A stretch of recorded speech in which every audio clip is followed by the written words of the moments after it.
Hello guys, welcome to my YouTube channel best share analysis में आपका स्वागत है। तो चलिए आज हम बात करने वाले हैं एक ब्रोकर स्टॉक्स की एनडी सिक्योरिटीज़ के बारे में। एनडी सिक्योरिटीज़ की अगर बात करें तो ये केवल बीएसई पे लिस्टेड है और इसका जो शेयर प्राइस चल रहा है वो चल रहा है 38.53, जो कि एक दिन में ₹1.28 की बढ़त के साथ 3.44% की बढ़त इसमें दर्ज की गई है। तो इसको लेके जो न्यूज़ आ रही है हम उसके बारे में बात करेंगे, क्योंकि न्यूज़ काफ़ी इफेक्टिव है स्टॉक्स के ऊपर और इसके चलते हो सकता है स्टॉक्स के ऊपर मंडे के दिन भी आपके स्टॉक के ऊपर कुछ ना कुछ इफेक्ट देखने को मिले। अगर 1 वीक की बात करें तो प्लस 3.49 पैसे, मतलब ₹3 की बढ़त। और 1 मंथ की बात करें तो ₹4.92 की बढ़त। अगर 3 मंथ की बात करें तो ₹3 की बढ़त। 6 मंथ की बात करें तो ₹0.64 की गिरावट, पैसे की गिरावट।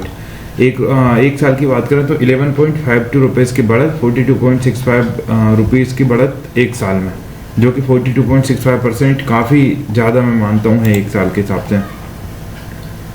परफॉर्मेंस की बात करें तो आज का जो लो लगाया था वो 35.39 का लगाया था और हाई जो लगाया था वो 38.99 का लगाया था, और अभी चल रहा है 38.53 का, मतलब ये अप्रोक्स चल रहा है 38.99 के पास ही चल रहा है, ज़्यादा टुडे के हाई से पास ही चल रहा है। 52 वीक लो की बात करें तो 24.30, 52 वीक हाई की बात करें तो 65.99।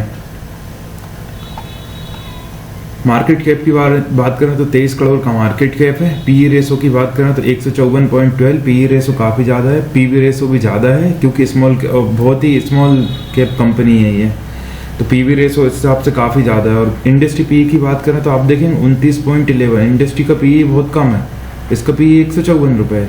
तो स्टॉक वैसे ही काफ़ी हाई वैल्यूएशन पे। डेब्ट टू इक्विटी की बात करें तो 0.12 डेब्ट टू इक्विटी है। आरओई की बात करें तो रिटर्न ऑन इक्विटी 1.27%। ईपीएस की बात करें तो 0.25, वो ईपीएस भी कोई खास नहीं। Dividend yield 0.00%। बुक वैल्यू ₹19.57 की और ये ट्रेड कर रहा है ₹38 के आसपास, लगभग डबल। फेस वैल्यू की बात करें तो ₹10। अगर रेवेन्यू की बात करें तो रेवेन्यू इंक्रीज डिक्रीज ऐसे चल रहा है। ईयरली में अगर देखेंगे तो ईयरली में भी सेम ही कंडीशन है, इंक्रीज डिक्रीज। प्रॉफिट की अगर बात करें तो प्रॉफिट क्वार्टरली देखें, पहले क्वार्टरली डाउन आ गया है। मार्च 2025 में ये अप था और 24 में 0.12 का प्रॉफिट था। उसके बाद जून में डाउन हो गया सडनली, सितंबर में और डाउन और दिसंबर में और डाउन। ईयरली की बात करें तो ईयरली में ग्रोथ देखने को मिल रही है। स्टॉक और कमोडिटी ब्रोकर्स ही हैं, 1992 की कंपनी है। शेयर होल्डिंग पैटर्न्स की अगर हम लोग बात करें तो प्रोमोटर्स के पास 58.82% की हिस्सेदारी है। रिटेल एंड अदर्स के पास 41.18% की हिस्सेदारी है।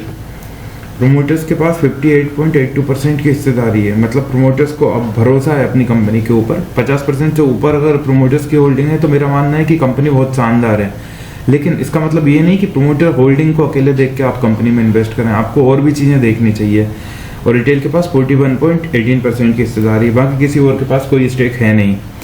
तो आप चाहें तो इस कंपनी को अपनी वॉच लिस्ट में रख सकते हैं। बाकी मैं कोई सेबी रजिस्टर्ड एनालिस्ट बिल्कुल नहीं हूँ, तो किसी भी फाइनेंशियल इंस्ट्रूमेंट में इन्वेस्ट करने से पहले अपने फाइनेंशियल एडवाइजर से सलाह जरूर लें। तो चलिए बात करते हैं इसके टेक्निकल्स की। एवं टेक्निकल्स की बात करें तो 13 में से 2 लोग बेयरिश दिखा रहे हैं, 1 न्यूट्रल और 10 बुलिश शो कर रहे हैं।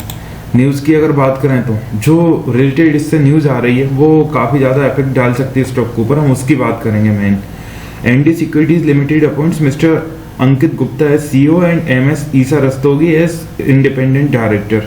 एनडी सिक्योरिटीज ने ना मिस्टर अंकित गुप्ता को सीईओ के रूप में और एमएस ईसा रस्तोगी को इंडिपेंडेंट डायरेक्टर के रूप में अपॉइंट करा है, जो कि इफेक्टिव होगा अप्रैल 4, 2026 से। Independent director mister Akshay Saxena resigns due to health and family commitments.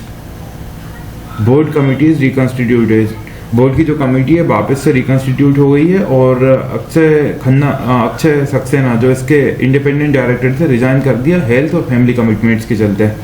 तो गाइस ये था आज का स्टॉक जो कि न्यूज़ में है, तो आप चाहें इस स्टॉक को अपनी वॉच लिस्ट में शामिल कर सकते हैं। बाकी किसी भी फाइनेंशियल इंस्ट्रूमेंट में इन्वेस्ट करने से पहले अपने फाइनेंशियल एडवाइजर से सलाह जरूर लें।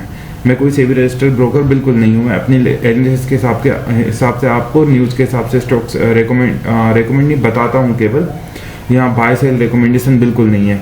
और इसी तरह जो न्यूज़ में स्टॉक्स हैं उनके बारे में जानने के लिए हमारे चैनल को लाइक शेयर सब्सक्राइब करना बिल्कुल ना भूलें। Thank you.